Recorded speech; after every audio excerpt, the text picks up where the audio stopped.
अनजान गांव का रहस्य।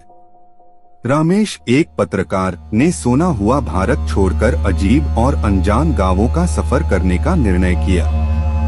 उसका मानना था कि इससे वह अधिकतर नई कहानियों का अनुभव कर सकता है। एक दिन रामेश को एक गांव में अपने रास्ते में बड़ी हीरों की तरह बनी एक पुरानी भवन पर ध्यान गया। वह भवन अजीब और डरावना लग रहा था। रामेश का जिज्ञासा प्रेरित होकर वह भवन देखने के लिए वहां पहुंचा। भवन के दरवाजे पर एक चिड़ील और कुछ अंधेरे आकार लेने वाले पौधे थे। दरवाजा धीरे से खुला और रामेश अंदर घुस गया।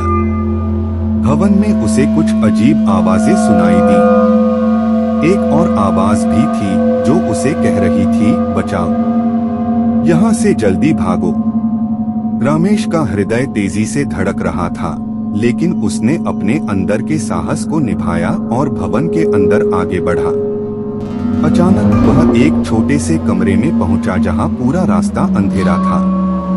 कमरे के बीच में एक पुरानी मेज और कुछ पुराने पत्र थे। रामेश ने पत्रों को पढ़ने की कोशिश की। वे पत्र अद्भुत और भयानक साथ लिखे गए थे, जो इस भवन के रहस्य को दर्शाते थे। एक पत्र में लिखा था, मेरी प्रेमिका एना इस भवन में अपनी मौत के बाद आई थी। दूसरे पत्र में लिखा था, यहाँ पर जाने से पहले तुम्हें सतर्क रहना होगा। रामेश ने अपनी आंखों से एक छड़ी की तरह की पत्थर को देखा और वह जान गया कि इस भवन में कुछ अनजान और डरावना है। उसने देखा कि भवन के दरवाजे पर एक और कमरा है जिसमें अधिक अंधेरा है। वह वहां जाकर एक बड़ी ताला हटाने की कोशिश की, लेकिन वह ताला नहीं खुला।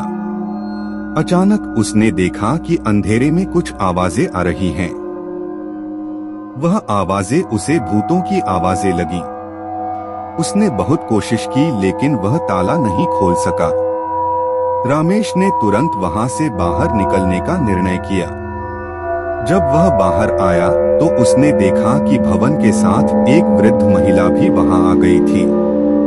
वह महिला रामेश के पास आई और कहा, तुम्हें यहाँ नहीं आना चाहिए था।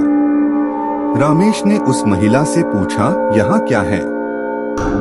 महिला ने कहा, यह भवन एक समय में एक पुराने राजा का महल था। इसमें राजा की प्रेमिका एना की मौत के बाद उसने इसे एक भूतिया जगह में बदल दिया। अब यहाँ पर रात में भूतों की चीखें और भी अनजान आवाजें सुनाई देती हैं। रामेश ने ध्यान दिया और वह समझ गया कि वह गांव जिसे वह जानने के लिए आया था, वह अब भूतों का घर बन गया था। उसने जल्दी से वहां से निकलकर अपने गांव लौट आया और उसने कभी भी वहां वापस नहीं जाने का निर्णय किया।